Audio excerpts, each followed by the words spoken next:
Hey athletes, coming at you today from my office, and I want to come at you today because I want to talk about something that is more important than your fitness. It's more important than your nutrition. It's more important than your stress. It's more important than your sleep habits. It's more important than It's more important than everything. And it's this thing it's the crux of everything that we do in Athletic Up to 40, and it's one of the things that most people struggle with as they get older. Right? As we get older, 40 years tends to be kind of the mark where I'm 46, where I see this sort of transition from like, well, I can do just about anything and I feel pretty good. And, I've got this little bit of invincibility in me.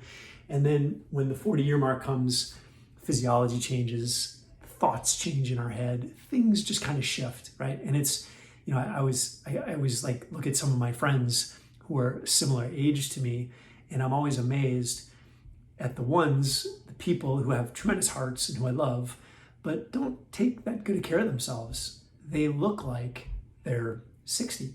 They look like they're 70. And I'm like, wait a minute, like, how is this happening, right? So no judgment. You can live your life any way you want. The deal is you only get to live it once. Like, that's the thing, right? But when we're chasing the best version of ourselves, what does that look like, right? Because there's different sort of compartments, if you will, of our lives, right? And I have friends who are very successful in various compartments of their life. And let's keep this simple. There's these different sort of pillars. There's like this relationship pillar. There are some people who do so well with their relationships. Like, they have amazing families and marriages and, social circles and everything else. Like, they're just so good there. Like, they're at the highest of level. They've got that figured out. Right? There are some folks that have tremendous financial success where they're killing it in business, or they're killing it in their career, whatever it is. Like, they're just so good at that, right? And you can see that they've invested the time and they've created this beautiful life for themselves, right? And then there's spiritual people who are, who just have a deeper connection with the things in their life. They just have this higher purpose, if you will, right? Whether it's religion or whatever, however you want to define spiritual, but it's something where we're just connected to something bigger, right? There's some people that just are so amazingly aware of those things, right? And then there's this other pillar, which is your health and well-being. Like, there are some people, like, think of your fittest friends who are just like health nuts, right? We call them health nuts, but they're just, they look great, they feel great, they perform well. Like, they just have this aura, this energy about them because they take such good care of themselves, right? And so these are these big pillars, right? They're these big 4 pillars, these 4 sections of our lives. And what happens a lot of times is, as we go through our life, we build up individual pillars, right? And then when we focus our attention on one of those pillars, what happens to some of the other ones? They don't grow as much, right? We just don't enjoy them that much, or whatever it might be. We tend to focus on individual areas, right? For some of us, we have some balance, right? But if you're here with me today, I'm willing to bet that one of the pillars that you sort of neglected is maybe that health pillar, right? The health pillar is arguably, it is one of the most important things, right? Because if your health pillar is not high enough, right? Just like anything, if any of these pillars are not high enough, they're going to affect some of the other things, right? So if our health pillar is not that high, if you're only 50% with your health, right? If I asked you on a scale of 1 to 10, where would you consider your health? 10 being amazing, 1 being really poor. Like, I'm already sick, I've got diabetes, I've got heart disease, whatever. I've got cancer, like, this would be like a 1. Where are you on that scale? If you're a 5, do you think if we brought you closer to a 10, do you think it would help you in some of the other pillars? Like, let's say you're super hyper focused on your relationships. Do you think you'd have better relationships if your health was better? I would say, yeah, 100%, right? Because the more you take care of yourself, the more you can give yourself to others, right? You can give yourself to others more fully. And I've got a sort of unique story, like I'm talking sort of relationship here, right? But if I have a gentleman who's overweight, and low energy, and he's just started with us, and he's working with us on his nutrition, on his fitness, and his mindset, and his sleep, and his stress management, like these kinds of things. We're getting him moving in the right direction.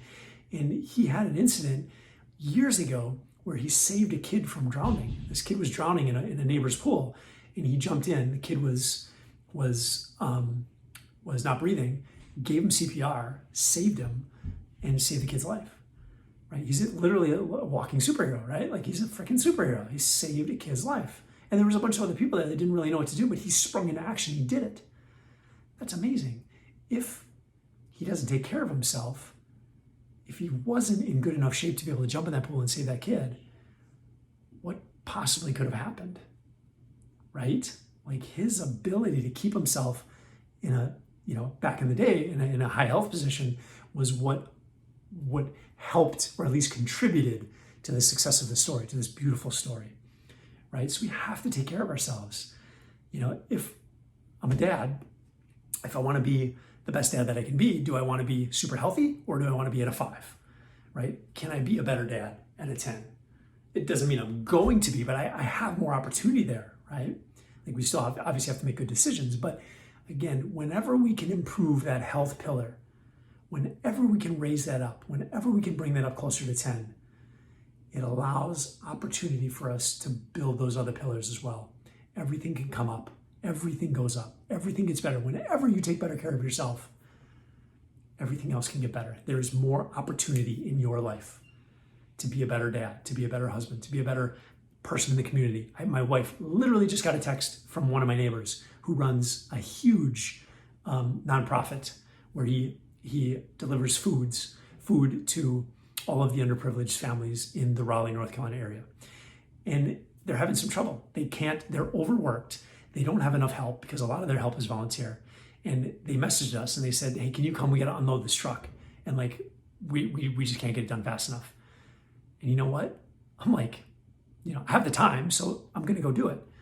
If I was not taking good care of myself, I wouldn't be able to be that member of the community. I wouldn't be able to be that person who people call upon for help, right? I take care of myself so that I can present myself into this world better.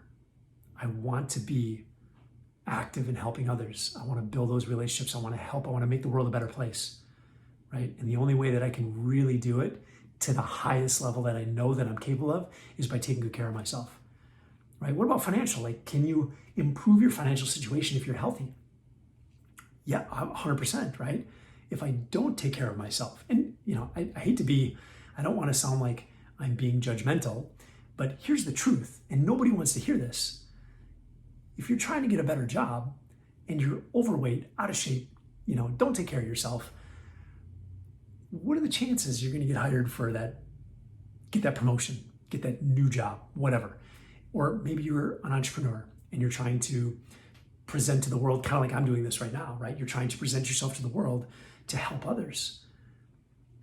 If you don't take care of yourself, it leads to some lack in confidence. If you don't have that confidence, the chances of you having some of the opportunities available to you in the financial world become a little bit lower, right? The higher you improve your health, the more you take care of yourself, the more, which leads to better confidence. The more confidence you have in the way that you look, the way that you feel, the way that you present yourself to this world will allow you more financial success, right? Like we have to take care of ourselves, even spiritually. Some of this is like self-talk. Spiritually is how I connect with bigger things, how I connect to the universe, right? We get kind of woo-woo in this. But if I'm not taking care of myself and I'm having some of the thoughts in my head of I'm fat, I'm overweight, I'm unconfident, if I have these thoughts in my head, it affects my spirituality. I'm sending negative messages to myself. And if I send negative messages to myself, it really affects who I am as a person, right? So every time I make a good decision, every time I eat good foods, every time I go to the gym, every time I go out for a run, every time I go to help my neighbor, I'm sending a message that I'm valuable to myself. Spiritually, I become better, right? I have more opportunity. So those are our 4 pillars, right? Those are our 4 pillars. In Athletic After 40, we primarily work on, of course, the health pillar, but we find 100% of the time when we work on the health pillar, the other pillars get better. we create more opportunity in your life. And if you want more opportunity, that's what we do. We give you the tactics and the strategies and even the mindset, because a lot of it is mindset. It starts right here to really make these transformations, right? But if you have good intentions, one of the problems with the health industry, fitness, nutrition, sleep, stress management, when you try to figure out the program, the plan, the tactics, the strategies, right? First thing we have to do is come in with good intention. Second, we have to figure out what are the tactics and strategies that we can implement in to really create a change, to create a transformation, right? The problem is most of the tactics and strategies out there are sprint distance, short duration stuff, like, lose 30 pounds in 10 days or whatever, right? Or they're just overly complicated, right? So because I've been in this industry, in the trenches, and practicing myself, and lost my health and regained my health and sustained my health for like 20 years, it's why I've been able to create this program, and it's why I've got a system, a program that's simple enough that you can sustain. Because right now, the industry and the internet and the information is chaotic, it's nutty, it's crazy, and people need to get out of the chaos. So if you'd like some help, if you'd like some structure, and if you'd like to talk about this a little bit more, and one of the things for us to even be able to work together would be to have a conversation and to understand where you're coming from on this journey and where you are and where you'd like to get to. I think we need to kind of dig into some of these things a little bit and figure out what are the most impactful things that we can do in your life to change your situation, to change your health status, to make you feel better, have more energy, to be able to provide more in this world, to be able to make more money, to be able to be a better husband, a better dad, to be able to do all of these things. If you'd like some help on the health pillar, if you haven't been focusing on that, or you just haven't found the recipe yet, because a lot of guys have great intentions, they just can't figure out the recipe because of the chaotic world that's out there, right? The internet has made it more complicated. If you'd like help with this, hit me up. You can either email me, you can message me on Facebook, whatever, but reach out and we'll have a conversation and we'll see how we can best help you on this journey. All right, mad success to you, and hope you found this valuable.